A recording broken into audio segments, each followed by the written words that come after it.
আব্দুল্লাহ নামে এক ভাই প্রশ্ন করেছেন, বাথরুমে গিয়ে অনেকে মৃত্যুবরণ করেন। বাথরুমে মৃত্যু কি ভালো না মন্দ জানতে চাই।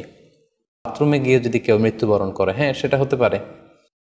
বাথরুমেও কেউ মৃত্যুবরণ করতে পারে এবং অনেক সময় আমরা শুনেছি যে বাথরুমে অনেকে ইন্তেকাল করেছেন, মৃত্যুবরণ করেছেন।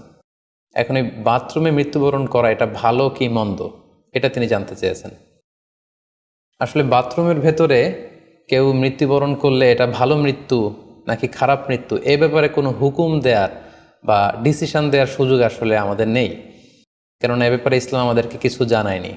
কারণ নিছক বাথরুমের ভেতর মৃত্যু যদি হয় তাহলে এটা খারাপ মৃত্যু বা খারাপ সাইন, সে জাহান্নামে যাবে, এরকম কথা বলার কোনো সুযোগ নেই।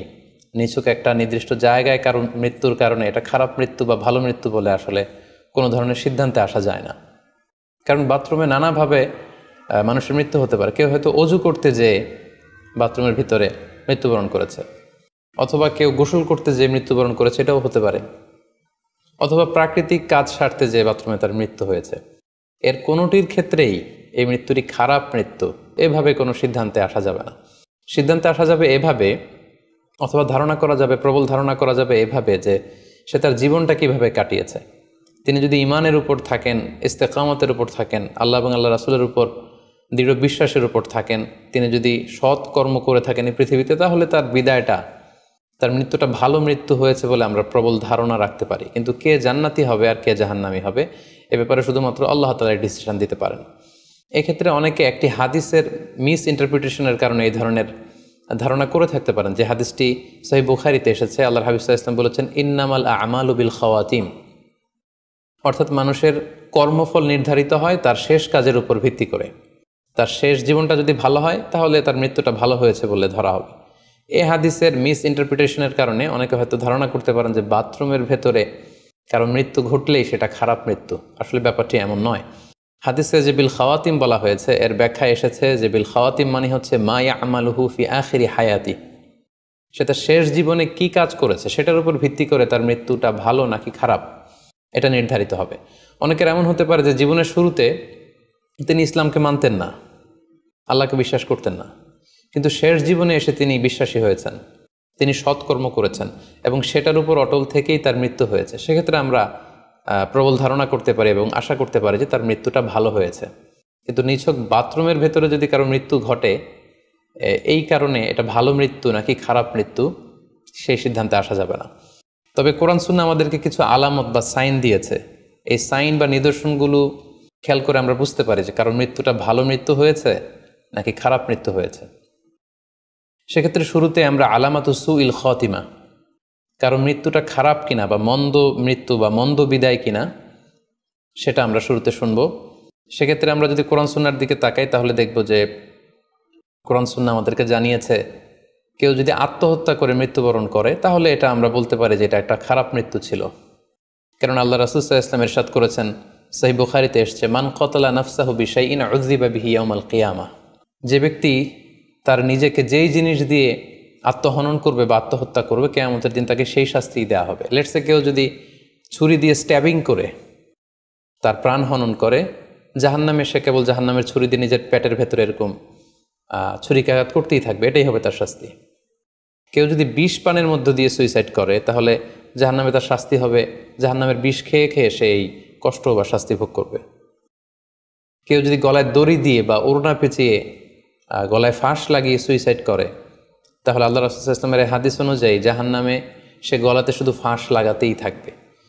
তাহলে আল ইন্তিহার মানে সুইসাইড, আত্মহত্যা করে যদি কেউ মারা যায় সেক্ষেত্রে আমরা বলতে পারি যে এটি খারাপ মৃত্যু ছিল, মৃত্যুটি ভালো ছিল না। তাছাড়া কোনো ব্যক্তি যদি কবিরা গুনাহ সম্পাদন করা অবস্থায় ইন্তেকাল করে, লেটসে কেউ মদ পান করা অবস্থায় তার মৃত্যু ঘটেছে, কিংবা ব্যভিচার করা অবস্থায় তার মৃত্যু ঘটেছে, কিংবা কারো উপর সে জুলুম বা অত্যাচার করছিল, এরকম বড় কোনো কবিরা গুনাহ সম্পাদন করা অবস্থায় যদি কারো মৃত্যু ঘটে যায় সেক্ষেত্রে বলা যেতে পারে যে মৃত্যুটি খারাপ ছিল। পাশাপাশি বাবা মা যদি কোনো ভ্যালিড কারণে সন্তানের অন্যায়ের কারণে সন্তানের প্রতি রেগে থাকেন এবং ওই অবস্থায় যদি সন্তানের মৃত্যু ঘটে তাহলে এটি একটি খারাপ মৃত্যু ছিল বলে ধারণা করা যেতে পারে। এবং স্বামী যদি তার স্ত্রীর প্রতি রেগে থাকে কোনো স্ত্রীর অন্যায়ের কারণে এবং সেই অবস্থায় যদি স্ত্রীর মৃত্যু ঘটে, তাহলে এই মৃত্যুটি মন্দ মৃত্যু বা খারাপ বিদায় ছিল বলে আমরা ধারণা করতে পারি। সবশেষে বলবো যে কোনো ব্যক্তির মৃত্যুতে যদি গোটা মুসলিম উম্মাহ, মুসলিম কমিউনিটি আনন্দ প্রকাশ করে, উল্লাস করে, এটাও ওই ব্যক্তির খারাপ মৃত্যু ছিল বলে ধরে নেওয়া হবে। কারণ সবাই তার অন্যায় থেকে, অত্যাচার থেকে, তার অনিষ্ট থেকে বাঁচার জন্য চাচ্ছিল, তার হাফ ছেড়ে বেঁচেছে। সো মুসলিম উম্মাহ যদি, গোটা মুসলিম উম্মার ভালো লোকরা যদি কারোর মৃত্যুতে আনন্দ প্রকাশ করে, তাহলে তার মৃত্যুটা খারাপ মৃত্যু ছিল বলে ধরে নেওয়া যাবে। এই সমস্ত আলামতগুলো যদি আমরা খেয়াল করি, এগুলোর ভিত্তিতে বলা যেতে পারে যে তার মৃত্যুটা মন্দ ছিল, তার বিদায়টা খারাপ ছিল। এবার আমরা যদি হুসনুল খাতিমা অর্থাৎ ভালো বিদায়, কোনো ব্যক্তি যখন আমাদের থেকে বিদায় নিল, মৃত্যুবরণ করলো, তখন আমরা কিভাবে বুঝবো যে বিদায়টা ভালো ছিল এবং এই লোকটা আশা করি যে জান্নাতি হবে, এটা আমরা কিভাবে বুঝবো? প্রথমত বোঝার মাধ্যম হচ্ছে আন-নুতকু বিশ-শাহাদাতি ইনদাল মাউত। মৃত্যুর সময় যদি কেউ আল্লাহর জিকির করা অবস্থায়, আল্লাহকে স্মরণ করা অবস্থায় কিংবা শাহাদাত বাণী পাঠ করে যদি মৃত্যুবরণ করতে পারে, তাহলে আশা করা যায় যে এই মৃত্যুটা খুব ভালো মৃত্যু হয়েছে। কারণ আল্লাহ রাসূল সাল্লাল্লাহু আলাইহি ওয়াসাল্লাম সুনানে আবু দাউদের এক বর্ণনায় ইরশাদ করেছেন, মান কানা আখিরু কালামিহি লা ইলাহা ইল্লাল্লাহ, যে ব্যক্তির শেষ বাক্য হবে লা ইলাহা ইল্লাল্লাহ এবং এই কালিমাতুত তাইয়্যিবা, এটা পরে যদি কেউ শেষ নিঃশ্বাস ত্যাগ করতে পারে, তাহলে সে জান্নাতে প্রবেশ করবে বলে আল্লাহ রাসূল সাল্লাল্লাহু আলাইহি ওয়াসাল্লাম আমাদেরকে সুসংবাদ দিয়েছেন। তাহলে মৃত্যুর আগে কালিমা পরে মরতে পারা, এটা একটা সৌভাগ্যের বিষয় এবং এটা একটা ভালো সাইন। পাশাপাশি বিশ্বাসী ব্যক্তিরা, ইমানদাররা যখন মৃত্যুবরণ করে, তখন তাদের কপাল ঘেমে যায়। অর্থাৎ মৃত্যুর পরে মৃত ব্যক্তির কপালে হাত দিয়ে যদি আমরা দেখতে পাই যে কপাল ঘেমে আছে, ইটস সোয়েটিং, প্রচণ্ড ঘামছে, এটা দেখেও আন্দাজ করা যেতে পারে বা ধারণা করা যেতে পারে যে মৃত্যুটা ভালো হয়েছে। কেননা সুনানে তিরমিজির বর্ণনায় আল্লাহ রাসূল সাল্লাল্লাহু আলাইহি ওয়াসাল্লাম ইরশাদ করেছেন, আল মুমিনু ইয়ামুতু বিআরাকিল জাবিন, বিশ্বাসীরা যখন মারা যায় তখন তাদের কপাল ঘেমে যায়। সো অনেক আল্লাহওয়ালা ভালো মানুষের মৃত্যুর পরে আমরা এটা দেখেছি বা শুনেছি যে ইন্তেকালের পরে তাদের কপাল ঘেমেছিল এবং সেটা দেখে কিন্তু বোঝা যাবে যে মৃত্যুটা ভালো ছিল।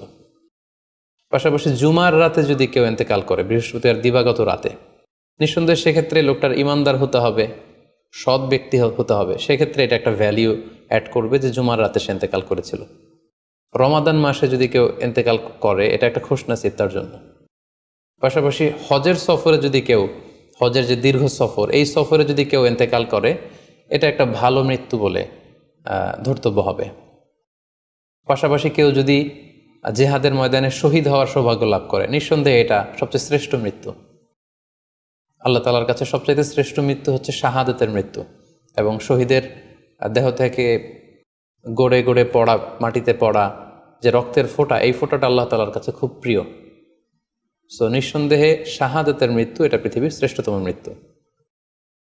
এবং সৎ কাজ করা অবস্থায়, কোনো আমলে সলেহ ভালো কাজ করা অবস্থায় যদি কারো মৃত্যু ঘটে, লেটস সে কেউ তেলাওয়াত করছিল, হি ওয়াজ রিসাইটিং দ্য হোলি কোরআন, ওই অবস্থায় তার মৃত্যু হয়েছে, কিংবা রোজা মুখে ছিল, সে অবস্থায় তার মৃত্যু হয়েছে, অথবা সেজদায় পড়েছিল, সেজদারত অবস্থায় তার মৃত্যু ঘটেছে। এগুলো হুসনুল খাতিমা অর্থাৎ ভালো বিদায় বা ভালো মৃত্যুর আলামত। তাহলে আমরা সুউল খাতিমা এবং আলামত হুসনুল খাতিমা কোন কোন আলামত দেখে আমরা বুঝবো যে মৃত্যুটা খারাপ মৃত্যু ছিল, এবং কোন কোন আলামত দেখে আমরা বুঝবো যে এটা ভালো মৃত্যু ছিল, কোরআন সুন্নাহর আলোকে সেগুলো আমরা জানতে পারলাম। এর কোথাও কিন্তু বাথরুমের ভেতরে মৃত্যুবরণ করলে এটা ভালো মৃত্যু বা খারাপ মৃত্যু, এর কোনোটাই কিন্তু সিদ্ধান্তে আসা যাচ্ছে না। সেক্ষেত্রে সেই ব্যক্তি তার শেষ জীবনে কেমন আমল করেছে, তিনি কি ইমানদার অবস্থায় ছিলেন, তিনি কি সৎকর্ম করেছেন, তিনি কি সালাত আদায় করতেন কিনা, এগুলোর উপর ভিত্তি করে তার মৃত্যুটা ভালো মৃত্যু বা খারাপ মৃত্যু সেটা আমরা বলতে পারবো। কিন্তু নিছক কেবল বাথরুমের ভেতরে কারো মৃত্যু হলেই সেটা মন্দ মৃত্যু, খারাপ মৃত্যু, অপমৃত্যু, এরকম ধারণা করার কোনো সুযোগ নেই।